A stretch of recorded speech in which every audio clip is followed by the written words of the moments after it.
자, 현대시입니다.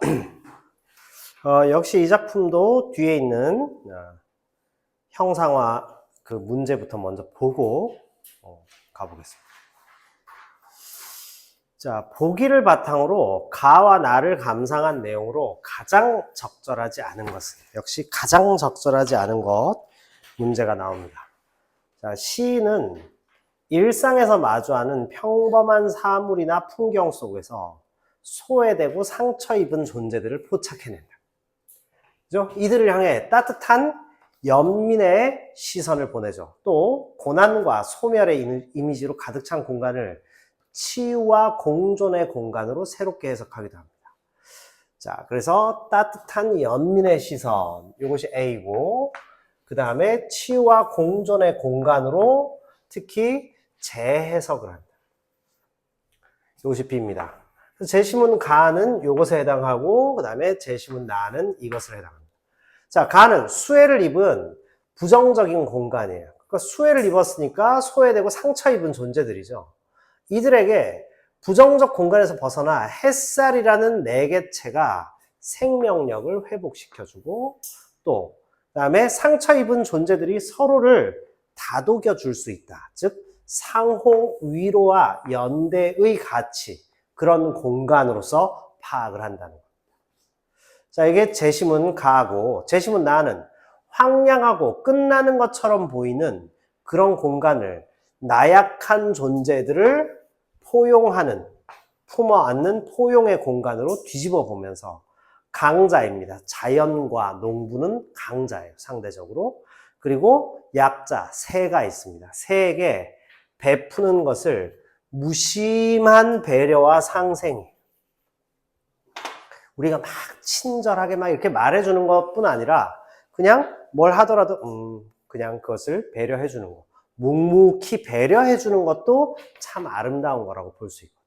굳이 그걸 막 따지고 뭐라고 하고 이거보다는 그렇게 가는 내용이 여기 나와 있다는 겁니다. 자, 이것을 가지고 현대시 두 편을 한번 해석해 보도록 하겠습니다.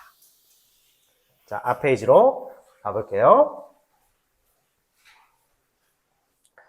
특히 이 작품들은 이걸 읽지 않으면 뭔 얘기일까 해석하기 상당히 어려운 작품이에요. 근데 이 15번 문제가 있었기 때문에 쉽게 해석할 수 있습니다. 자, 지난 홍수에 젖은 새간들이 골목 양지에 앉아 햇살을 쬐고 있다. 자, 늙은 몸뚱이. 그래서 젖은 새간들을 의인화했죠. 골목 양지에 햇살이 비치는데 거기 딱 나와 다 앉아있다. 사람들이 끌어내놓고 그걸 말리고 있는데, 마치 가구들이 나와가지고 새간들이 나와서 햇살을 쬐는 것처럼 표현했다. 그러지 않았으면 햇볕 볼 일 한 번도 없었을 늙은 몸뚱이들이 쭈글쭈글해진 배를 말리고 있다. 그죠? 긁히고 눅눅해진 피부, 등이 굽은 문짝 사이로 구멍 뚫린 퇴행성 관절, 이런 식으로 표현했기 때문에 의인화죠. 그죠? 그래서 젖은 새간을 노인으로 묘사하고 있죠. 그죠? 이렇게 의인화한다.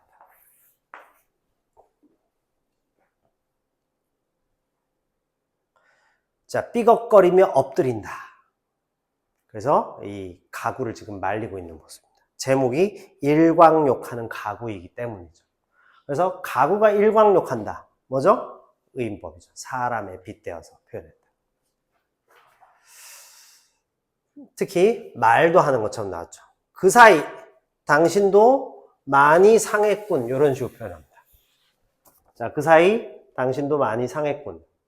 진한 햇살 쪽으로 서로 몸을 디밀다가 몰라보게 야윈 어깨를 알아보고 아른 채 한다. 살 댈라 조심해, 몸을 막 뒤집어주면서 작년만 해도 팽팽하던 의자의 발목이 절룩거린다. 자, 그래서 이 수해를 입어가지고 새간들이 다 젖은 것을 끌어내놓고 햇볕에 말리고 있는데, 그 가구들이 서로 일광욕하면서 말을 주고받는 것처럼 묘사를 해놨다. 자, 그래서 작년만 해도 팽팽하던 그 의자의 발목이 절룩거린다. 풀 죽고 곰팡이가 쓴 허섭 쓰레기 했습니다. 허섭 쓰레기는 불필요한 보잘것없는 잡동사니를 의미하죠. 그래서 허섭 쓰레기는 사실은 잘못된 표기예요. 허섭 쓰레기가 되는 거예요. 스예요. 쓰레기는 아닙니다. 쓰레기는 말 그대로 트래시 그거죠. 진짜 쓰레기고 요거는 잡동사니 원래 허섭 쓰레기예요. 이 잡동사니 버리기도 힘들었던 가난입니다. 그럼 이 가구의 주인들의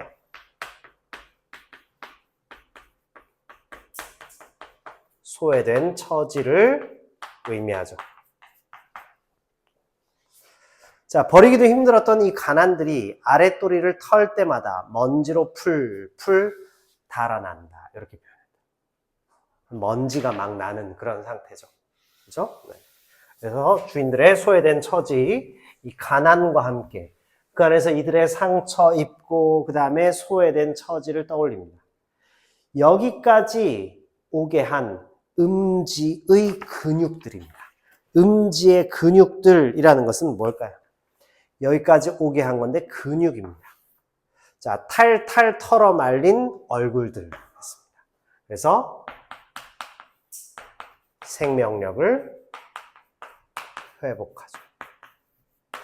자, 음지의 근육이란 말은 가난을 이겨내온 세월을 의미하죠.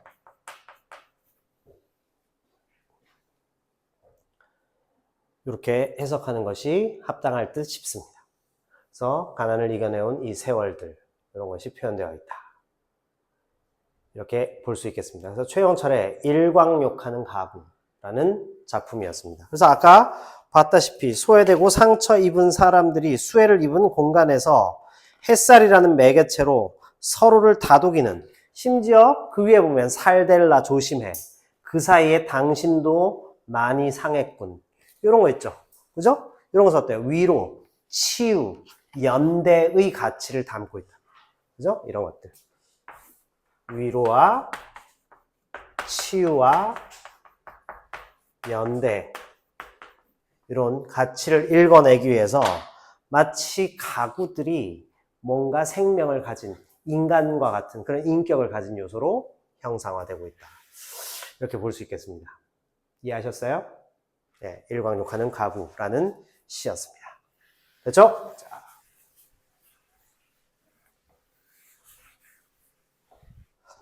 자, 제시문 나와보겠습니다. 추수 끝난 가을 들판이 새들을 불러 모은다. 가을 들판이 새들을 불러 모은다. 왜 그럴까요? 가을에는 곡식이 익어가죠. 그죠? 곡식이 연그럽기 때문에 새들이 와서 이제 이 곡식을 쪼아 먹으러 온단 말이에요. 까치밥은 감나무에만 있는 게 아니라 했습니다. 혹시 까치밥이 뭔지 아세요? 까치밥이 뭐야? 네. 네. 감을 다 안 따는 거야. 위에 한두 개, 두세 개는 놔두는 거야. 그래서 새들이 거기 앉아서 그거 쪼아 먹을 수 있도록. 그죠? 그러니까 자연을 배려하는 태도. 그치? 그래서 이 까치밥, 특히 한국의 이런 문화, 아름다운 문화죠. 그치? 뭐 외국은 뭐 기부가 발달해 있고 그런데 우리는 훨씬 더 아름다운 문화가 있는 거예요. 왜 외국 사람들이 한국에 이렇게 열광하는지 혹시 알아요? 지금 한국 무서울 정도야. 무슨 뭐 BTS가 하루 그 공연하면 그날 하루에 와가지고 막 몰려든 수십만 명이 구입하고 쓰고 하는 경제적 효과가 몇 조씩 된대요. 그러면서 막 전 세계적 한국 음식, 한국 드라마, 한국의 문화, 서울은 도쿄나 아니면 유럽 같은 데는 한 일주일 가서 쓱 보고 이제 그 체험하고 오는 거죠. 근데 한국은 서울은 오면 한 달 살기 이런 걸로 주로 온다. 그래서 외국은 가서 그냥 체험하고 구경하는 거라면 한국 문화라는 것은 여기에 빨려 들어가는 문화라고 얘기하는 거예요. 왜 그러냐면 그 나라에 없는 게 우리는 있는 거예요. 우리가 스스로 이 안에 살면서는 여기가 뭐 대단한 게 있다고. 사실 문제 많은 사회잖아요. 그런데 또 불구하고 외국인에게 없는 생명력이 있는 거야, 우리.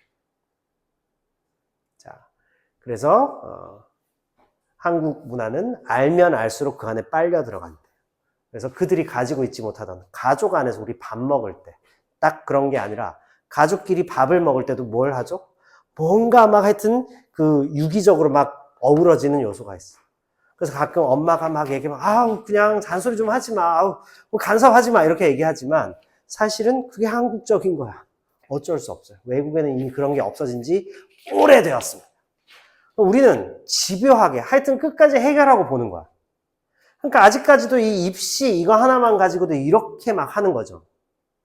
학원이라는 이 좀 나쁜 공간이 생겨나서 이게 문제지만 사실은 학교가 있는데 왜 학원이 또 있어야 되지? 반칙이야 이거. 초등학교 때 시험 안 보지? 그래놓고 갑자기 중학교 때 그냥 하면 돼. 잘 수행해 오면 되는데 고등학교 때 이렇게 갑자기 내버리잖아. 반칙이에요. 이거는 잘못된 거예요.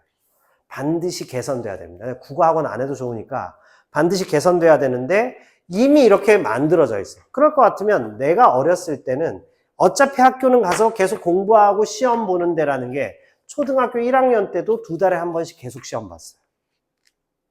맨날 받아쓰기. 맨날 산수. 우리는 수학이라고 하는 거 산수 이렇게 했거든. 맨날 2자릿수 곱셈.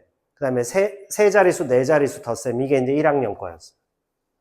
그래서 그거 했는데 틀리면 막 남아서 그거 손바닥 맞고 막 남아서 그거 다 맞을 때까지 나머지 공부하고 이랬단 말이야. 그러니까 중학교 때 가도 막 선생님 바로 전 세대까지는 중학교도 입시가 있었어요. 중학교도 시험 쳐서 들어가지. 중학교 떨어지면 중학교 재수를 해야 돼. 그리고 고등학교 떨어지면 막 고등학교도 재수 있었습니다. 옛날에. 일반 고를 못 들어가서. 200점 만점 시험에 100점을 못 넘으면 재수해야 돼요. 인문계 고등학교 가려면. 그런 게 있었단 말이에요. 그건 선생님까지도 지속됐어요. 고등학교 입시는. 200점 만점에 연합고사 이런 게 있습니다. 그러니까 한국은 결국 뭐든지 하여튼 치열하게 집요하게 끝까지 버티고 남고 남아있고 일어서고 그 다음에 극복해내는 생명력이 있는 거예요. 그러니까 우리 사회를 무조건 나쁘게만 볼 필요는 없어요. 무조건 뭐 우리 사회니까 다 좋게만 볼, 너무 나쁜 요소들도 많지만, 그리고 전통적인 게 많이 사라지고 있기도 해서 문제가 되긴 하지만 그런 요소가 있습니다. 까치밥 얘기했는데 이 까치밥에 담겨 있는 의미가 뭔지 자연에 베푸는 인정이죠. 그죠? 자, 감나무에만 있는 게 아니야. 알고 봤더니 어디에도 있어요. 들판에도 있다. 추수가 끝난 가을 들판이 새들을 불러 모았는데, 자, 이 새들이 벼톨 하나, 무심히 떨궈진 벼톨 하나, 벼톨 하나가 벼톨 하나의 온기가 이랬죠. 그죠? 그래서 반복을 통해서 의미가 강조되고 있습니다. 특히 저횡한 들판에도 있었구나. 그죠? 영탄법을 통해서 이 영탄법을 통해서 뭘 드러내죠? 깨달음. 문득 깨달음을 드러냈습니다. 왜? 추수가 끝났으니까 이미 가을 들판은 휑하게 끝났어요. 그죠? 근데 남아있는 먹을 것들이 그 옆에 다 널려 있다. 그걸 무심히 놔두는 거야. 왜? 그러면 새들도 와서 먹어야 되니까. 자, 가장 높이 떴던 새들까지도 저 멀리 비행을 해 날아가야 되니까 중간에 착륙해서 여기서 배를 좀 채우고 쉬었다가 날아가야 되죠. 그죠? 자, 새들까지 끌어당긴다면, 자, 이렇게 끌어당긴다면,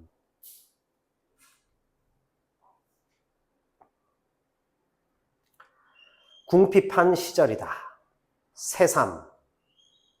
자, 궁핍한 시절이야. 가난하죠? 추수가 끝난 시절인데 가난하단 말이에요. 그 새들이 높이 떠있는 새들까지 이 밑에 내려와서 그걸 쪼아 먹어야 될 정도로 궁핍한 시절이 됐다는, 시간이 됐다는 거죠.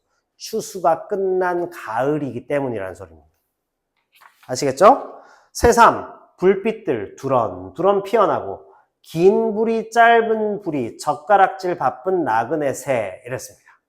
자, 철새들이죠. 이제 떠나가야 돼. 떠나가는데 그 떠나가는 긴 비행을 하는 나그네 새들, 철새들에게 베풀어 준다. 그래서 까치밥과 같은 것이 추수가 끝난 가을 들판에도 있었다라는 거죠. 이미 다 끝난 것 같은데 거기에서 여전히 온기가 남아있다. 따뜻한 인정이 남아있음을 발견하는 겁니다. 자, 나그네 새 나왔습니다. 뭐죠? 의인법이죠. 공통적으로 사용된 게 의인법이에요. 젓가락질 얘기했으니까. 부리가 긴 것은 긴 젓가락을 들고 있는 것이고 짧은 부리는 짧은 젓가락을 들고 있는 거죠. 그죠? 콕, 콕, 콕 조아리며 했습니다. 콕, 콕, 콕 이렇게 했죠? 콕, 콕, 콕 음성 상징어죠. 그러면 생동감을 높여준다. 콕콕콕 조아리며 연신 언 땅을 일구는 때까치가 있어요. 자, 그러면 언 땅을 일구는 때까치가 있다. 연신 언 땅을 일구었다는 것은 무슨 말일까? 언 땅 위에 있는 것들을 쪼아 먹는 존재들이 있다. 때까치들이 바로 거기 와서 전부 일제히 와서 그걸 쪼아 먹고 있는 거죠. 바닥에 떨어진 것을 집어 먹고 있는다. 자, 만약에 그 때까치가 있다면 농부들의 그 무심함입니다. 무심함이란 건 뭐죠? 관심 안 둔다는 거죠. 그런데 이 무심함은 자연에 베푸는 온기, 인정을 의미합니다. 그걸 다 거두어들여서 뭐 어떻게 우리가 활용하려 하는 것이 아니라 새들에게 대접하는 것으로 남겨두었다. 그런 의미가 됩니다. 그렇죠? 그래서 새들에게 대접을 하기 위해서 농부들이 무심하게 남겨두었다 할 수 있죠. 자, 그래서 저문들판을 바라보아도 되겠다. 저물어 버렸다. 저문들판. 그래서 궁핍한 시절이다. 얼어붙어가는. 그치? 그러니까 자연은 이 새들에게 일종의 강자야. 폭력을 휘두르는 거야. 물론 의도적으로 휘두르는 건 아니죠. 그러나 때가 겨울이 다가오고 있으니까 먼 비행을 떠나도록 만들었단 말이에요. 그렇죠? 한 번에 수천 킬로를 날아가야 돼. 어마어마한 거리를 날아가야 된다.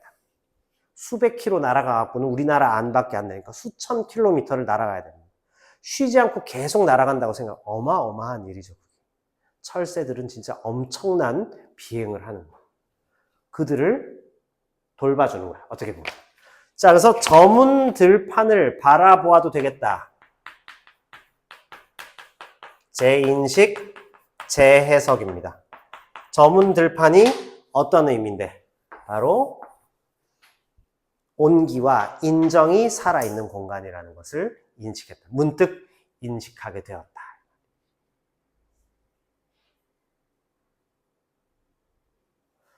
그렇죠? 벼이삭은 들판에만 있는 것이 아니었다는 얘기죠.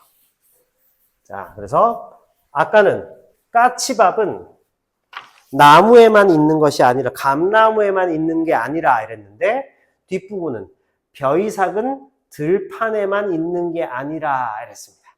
자, 벼이삭은 들판에만 있는 게 아니라 차디찬 저 하늘에도 있었구나. 자, 그래서 벼이삭이 있는 들판에서 어디로 이동하죠? 별들이죠. 자, 희망. 아직까지는 그래도 우리가 살만하다. 혹은 이 세상에 내가 알지 못했던 따뜻함을 깨달았다. 이런 얘기입니다. 그래서 차디찬 저 하늘에도 있다. 감나무에만 있는 줄 알았는데 들판에 벼이삭을, 나달들을 그냥 흩어놓는 거야. 와서 먹고 가거라 이렇게 해준다. 야, 그렇다면 저 저문 들판을 농부들의 그 무심함으로 바라봐야 되겠다. 그 따뜻한 인정과 온기를 새삼 감탄하며 바라봤죠. 그리고 시선을 옮겨서 하늘을 봤어요. 아, 벼이삭은 들판에 뿐 아니라 하늘에도 뿌려놨구나. 별. 그지? 그래서 뭔가 부정적인 시대이고, 그 다음에 추운 겨울, 뭔가 움츠러드는 시대라고 시절이 온다고 생각했지만 반짝반짝 빛나는 별을 보면서 마음의 위안을 얻었다. 이렇게 볼 수 있습니다. 손택수 시인의 아름다운 시죠. 저문 들판이 새들을 불러 모은다. 라는 내용이었습니다. 자, 15번 문제 한번 가보겠습니다.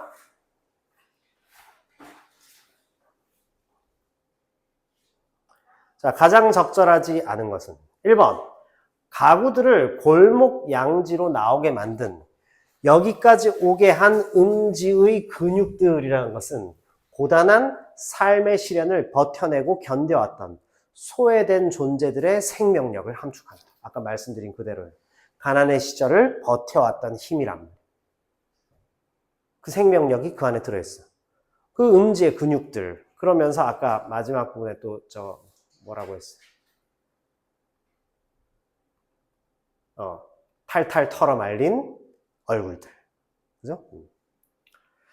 자, 그 다음에 가에서 가구들이 서로에게 그 사이 당신도 많이 상했군. 살될라 조심해 라고 말을 건네는 대목입니다. 이것은 서로를 다정하게 챙기는 위로와 연대.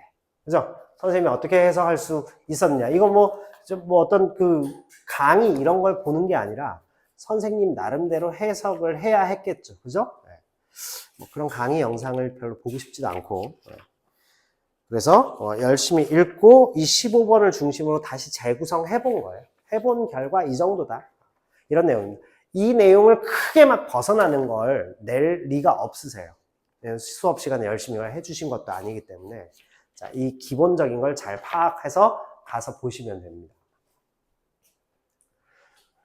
자, 그래서 뭐 어디 다른 혹시 게다가 2026년 거라서 뭐 이걸 주석을 달아놨거나 해설을 한 다른 거를 뭐 참고하시려면 참고하셔도 좋을 것 같습니다. 근데 지금 요거는 선생님이 순수하게 이 문제 세트와 선생님의 이제 어떤 직관 요걸 활용해서 이 시를 분석한 것이다. 이렇게 이해하시면 좋겠습니다. 자, 그래서 상호 위로와 연대 나왔죠? 3번 추수 끝난 가을 들판이 새들을 불러 모은다고 한 것은 부정적으로 인식되기 쉬운 공간이죠. 왜? 추수가 끝나버렸어. 그죠? 부정적으로 인식되기 쉬운 공간을 굶주린 존재를 품어안는 포용의 공간. 그쵸? 그렇기 때문에 우리가 나중에 수능 국어를 실제로 수능 당일날 얼마 안 남았습니다. 이제 그거 당일날 풀 때도 역시 여기 있는 선택지들을 잘 활용하셔야 됩니다.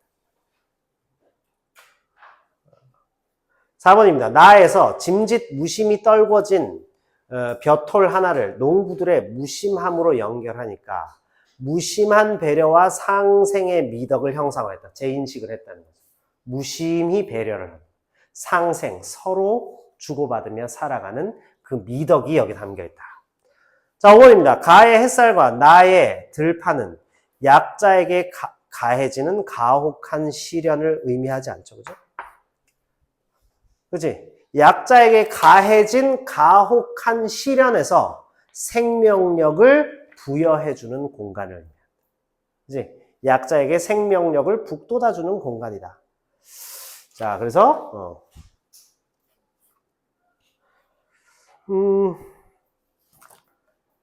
근데 이 들판은 그냥 들판이라고 지금 얘기했어.